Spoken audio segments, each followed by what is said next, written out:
Manchester City have got a great squad right now. They have complete depth in every position, even striker, because believe it or not, Matthijs Nunes can probably play striker. So how is anyone gonna stop Manchester City? We already look over here at Arsenal. Are they gonna stop Man City? Well, it doesn't seem like it because they've already lost to Brighton. They're going to Tottenham away without Declan Rice.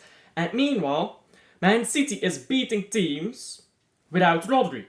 Their biggest weakness was that without Rodri, they lose. They have not lost a single game with Rodri in the league. Now, they don't need Rodri anymore to win their games. What is going on? Now suddenly, Manchester City going invincible, winning to quadruple since Real Madrid is not up to page right now, and all of this stuff. Well, calm down, Dave, calm down. Manchester City looks great. Let's start off with that. Man City, as always, looks great. Now, I'm sure that there will be some people down in the comments talking about 115. You're a fucking retard.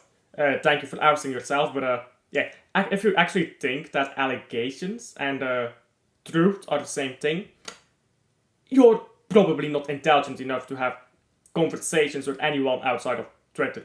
Go back to Twitter.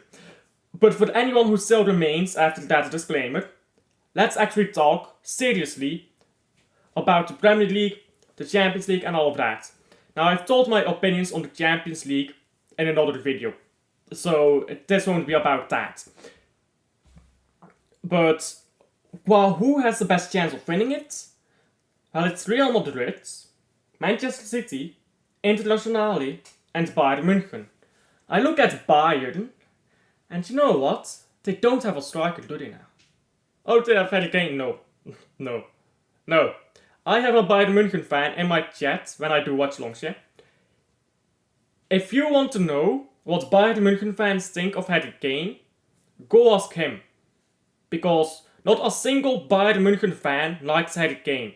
The only reason, and I've been saying this since 2016, yeah? The only reason people think Harry Kane was world class is because he played for Tottenham, who has great PR, who has great everything, yeah? Harry Kane was never world class. He was always shit, and that is represented in his trophy cabinet and the insane hatred that Bayern fans have. It's easy to look great when you never have pressure on you, isn't it? But Harry Kane is not a striker, so Bayern München, oh, you're out. Because you need a striker to win the Champions League. I can't remember the last time any team without a proper striker has won the Champions League. Then, we look at Internazionale. Inter is interesting, sure, but do they quite have the same strength in lineup as, take for example, Manchester City, Real Madrid? I don't think so. I think that they are lacking there. They have gotten two great wins at the start of the season, however. So, with that said, they are coming out in this new season rather strong. They won 2-0 against Lecce, which I don't know what club that is, but I do know what club Atalanta is, and they beat them 4-0. So they do have some good results. Can that translate into Europe? We saw last season Internazionale completely underperforming in Europe. The season before then, we saw them maybe overperforming in Europe by reaching the final. So is Internazionale going to kick on again, get back into that Champions League final? I'm not sure. I'm really not sure. I don't think that they currently have to line up to do that. So Real Madrid and Manchester City are left. Real Madrid don't look great, do they now? Now, there are of course other teams that we can talk about, like Hansi Flick's Barcelona, but I will get to that in a bit. Real Madrid don't look great, do they now? I did say that it is a bit reactionary to talk about Real Madrid this soon, but Ancelotti's job looks in danger here. I think Ancelotti might be gone pretty soon. And if Ancelotti is gone, here is the thing you need to realize. If they are 9 points behind in the league, they are going to full send to the Champions League. So Ancelotti gone, whatever the problem Real Madrid has fixed, and now they're too far behind in the league to bother, so all their energy is focused on the Champions League. So you can't rule Real Madrid out of the Champions League yet. But then you have Manchester City. Savio, whatever you call him. Best winger in the Premier League by a country mile. And yes, I've seen Savinho play for Girona, unlike most of the people who actually talk about the Premier League. Most Premier League fans don't watch other leagues, and they get offended when you point it out. Like, just be honest. I can tell by the way you talk about some of these players, you didn't watch the league, so just be honest. I don't watch the Portuguese league. I'm not gonna pretend to know how good Gyökeres is. That's simple, isn't it? So, Savinho, already best winger in the Premier League. Doku, don't rate him, but if he keeps playing like he did against West Ham, which is his best performance, so for 40 minutes rather, for Manchester City ever, if he keeps playing like that, he'll be cooking as well. Oscar Bob, we've seen him come up with clutch goals before. We've seen him create chances. We've seen him be great in pre-season. Then we look at Grealish. Grealish was great against West Ham. But Bernardo Silva can potentially play out on the wing, can play deeper, can play wherever. The amount of depth that Man City have. I have not even talked about the main players at Man City, and I've already got a crazy lineup. That should tell you how crazy this Man City team is. Rodri, Kevin De Bruyne, Phil Foden, Erling Haaland, Ruben Diaz. I mean, what are we doing here? This is an insane lineup. Then you compare that to Real Madrid. Now Real Madrid beat Man City in the Champions League last year because Real Madrid identified Manchester City's weakness. Their wingers are not direct. And before you point out Doku last season wasn't good. Nobody at Real Madrid was scared of Doku. Sure, he created a chance, but let's be honest here. Yeah. If we had wingers direct as Doku, but with the skill level of Savio, then Real Madrid would have never played a deep block against us. They would have been too scared. Now that problem is gone because we do have wingers with the skill level of Savio. He's called Savio. Now you can't play that low block against Man City anymore. If you play a low block, I have seen Savio put Sergio Ramos on his fucking back. I have seen Savio cook Real Madrid's midfield. They are not going to play a low block against us anymore. They're going to have to come out and play football. You'd think with Jude Bellingham, Arda Güler, Vinicius Jr., Rodrigo and Mbappe all in that team, that would work, but it's currently just not clicking. So is that a matter of finding your rhythm and then just locking in? Mbappe did get his first 2 goals, so is he going to kick off now? Is he locked in? Or will it continue like this? Will it continue to just not go well at Real Madrid? Which leaves the interesting question. Can Man City win their second Champions League title? Of course they can. Man City and Real Madrid both are favourites again. And I think you don't win the Champions League without beating either one of them. You either have to beat Real Madrid or Manchester City. Maybe Man City knocks out Real Madrid or the other way around. But there is no way that anyone wins the Champions League without beating one of those two. Those two are going to roll through the Champions League again. But I won't tell you who I think is going to win the Champions League because, quite frankly, I don't know. There are too many possibilities. Hansi Flick's Barcelona is playing really great right now. So was Xavi's Barcelona when he first took over, so let's calm down there. He's not winning the Champions League, I promise you. He just doesn't have enough experienced, skilled players. Okay, that is the Champions League. Now Premier League. Manchester City are going invincible. Calm down. It's 3 games. It's not all that. Let me be honest here. It's not like we played the toughest of opponents, is it now? Chelsea. Are they the toughest opponent around? West Ham. Ipswich. Are they the toughest opponents around? We won. Of course, we won. But you've got to calm down. We haven't been playing against Brighton yet. We haven't played against Everton yet, who likes to sit deep and really frustrate you. We haven't played against Tottenham yet, against, well, I believe I said that already, Arsenal, Man United, Liverpool. So calm down. Calm down. We're probably not going invincible. You really can't predict that until the end of the season. Then you look at other competitions. Maybe the Carabao Cup. Now I do think Man City wins the Carabao Cup this year, and here is why. Erling Haaland has almost won every trophy in English football, except the Carabao Cup. Now, what is a better marketing device than going, our star striker has completed English football? There's really not a lot, is there? So, just going in for the Carabao Cup seems like a logical decision on the board and Pep Guardiola and everyone within the club, because it is great for marketing. Our striker completed English football. And of course, if you win the Carabao Cup, you usually come against weaker teams in the final. So maybe Haaland can score in a final for once. And then that is something that can be used as a marketing tool and as confidence for Haaland. So it just makes sense to me that we go all in into Carabao Cup. The FA Cup, I'll talk about that later, but in the Premier League. Let's talk about the Premier League.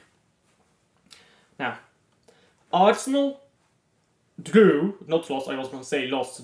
that game against Brighton. I think that is Declan Rice's fault. Now, you can complain about the red card, but here's the rules. If you kick a ball away, it's a yellow card.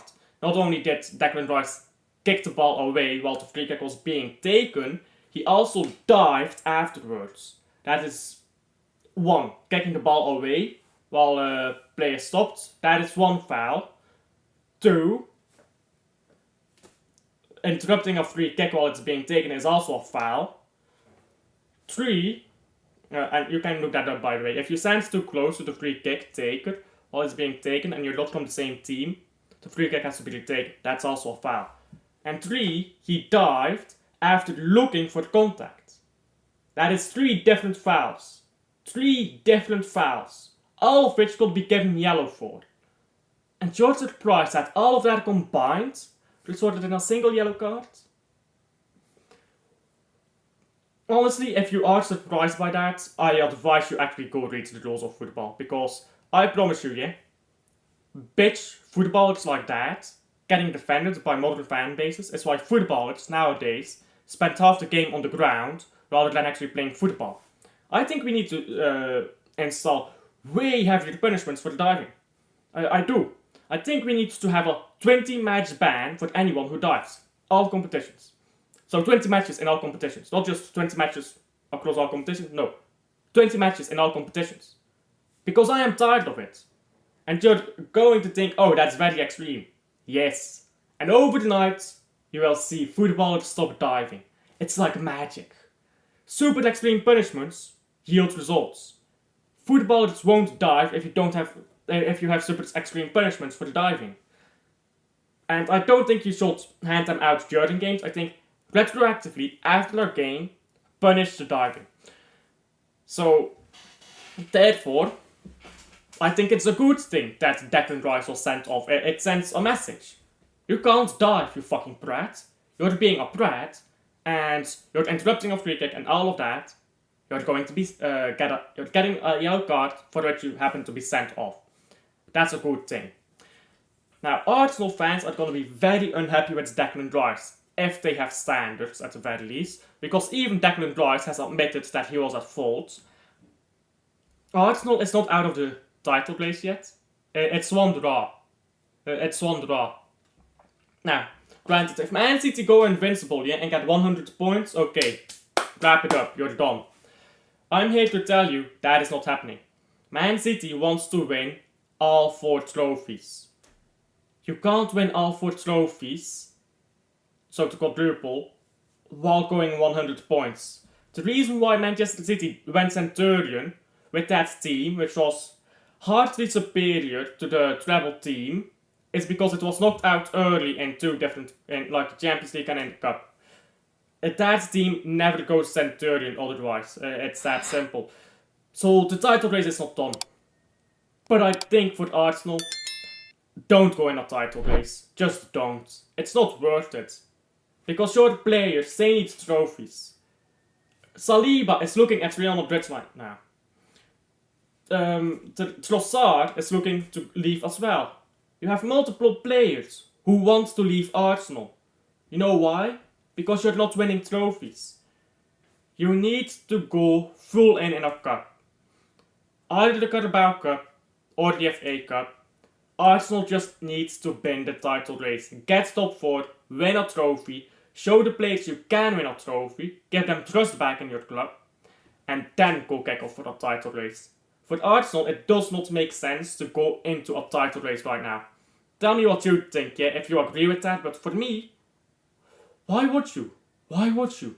The chances you win a title race, let's be honest, abysmal. They're quite abysmal. You don't have the depth. You simply don't. You'll play really well because you have a great starting 11, don't get me wrong. But why do you always bottle it at the end of the season? Well, because you lack depth. If you lack depth, those players are tired. They play too much. And then you start losing at the end of the season. That's why it always happens. You can't go for a title race right now. You need to win a trophy. You can go for the title race next season, but you really need to start winning trophies right now, this season. It's your final chance because Saliba is probably going to Real Madrid pretty soon. And if that happens, Arsenal is a top 4 club for another 3 or 4 years at least. So with that said, yeah, what about Liverpool? Arne Slot is not that. I promise you. Oh, Arne Slot beats Ten Hag. He beat Ten Hag. Oh my god, he beat Ten Hag. Now, credit to Ten Hag, he's won 2 cups. He's a cup manager. He's not a league title manager. He does not perform well in the league. He does very well in cups. And I think that's the type of manager he is. He's the type of in-the-moment manager. He's very in the moment. He's very into it. He's a high-pressure moment manager. And you have that in cups. I think he's not the type of manager in leagues. And the reason is, he's probably the type of person who says, it's only 1 loss, we'll stay up in the league, so we can always win the next game. In cups you can't do that. So that is why Ten Hag is so much better in cups in my opinion. So yeah, you beat Man United, you won a few games, sure, but still, I mean, Arne Slot is not all that. You struggled way too much against Ipswich. Let's be honest. The first half, terrible. Now, let's wait for the second half of the season here. Arne Slot, new manager. Second half of the season, how will he do? These managers don't know what it is like to get under pressure in that second half of the season. I can promise you that. None of us watching here right now, or me talking, know the kind of pressure that it is like. We can understand it, but we don't know what kind of pressure it is. Once you are at the top of the table in a title race, competing for the league title, we cannot fathom that pressure until we are under it. And there are not many managers who can come under pressure like that for the first time ever without completely falling away. Arne Slot is gonna fall away. It's his first season. He's not winning the league title this year. For Liverpool, I'd rather advise going for a cup or something. Once he feels the pressure here between Pep and himself, he will crumble like a Jenga tower. It's that simple. I don't think Liverpool even get 90 points. I don't. I think Man City probably get 89, 90, 91 points. I think Liverpool probably 78 to 86 points. 86 at most. So, Arne Slot, I don't think you're winning a title. Don't think Liverpool is winning a title. So, with that said, who is winning a title? Who is winning it? It's Man City, Arsenal, but I don't think they should try. I don't think they will even win it. I don't think they're getting to 90 points this season. Okay, Liverpool, I don't think they have the right manager right now for the title win. Man United? It's not going to be Man United. It's not going to be Chelsea. Is it going to be Aston Villa? I don't think so. But you guys tell me, yeah? Who do you think is going to win the title? Because for me, I don't know. Quite frankly, I think it's going to be Man City walking it. The Carabao Cup, FA Cup, we don't know. Champions League, just too difficult to predict. So it's knockout competitions in my opinion. Of course, Man City is favourite for all of them. But that doesn't mean they're going to win all of them, does it now? I think Man City is probably winning the Carabao Cup because marketing reasons will make that a very valuable competition right now for Man City. The FA Cup, maybe Arsenal, maybe if Arteta gets his mind correct and goes for the FA Cup, then maybe Arsenal, maybe it's Man City, maybe it's Liverpool because Arne Slot is like, oh fuck, this league is hard, let me go for the FA Cup and then I'll try again next year for the league title. Then Champions League, it all depends on Real Madrid, Bayern München and Internazionale for me because if those three teams are great, they can take Man City out. But only those three. So Man City is probably winning the Champions League unless it's one of those three that are just named that beats them to it. So with that said, do tell me your opinions down below in the comment section. I hate international break, which is why I made this video to talk about Premier League and stuff like that. Do like and subscribe if you haven't already. Helps out a ton. And I'll see you guys on the next one. Bye.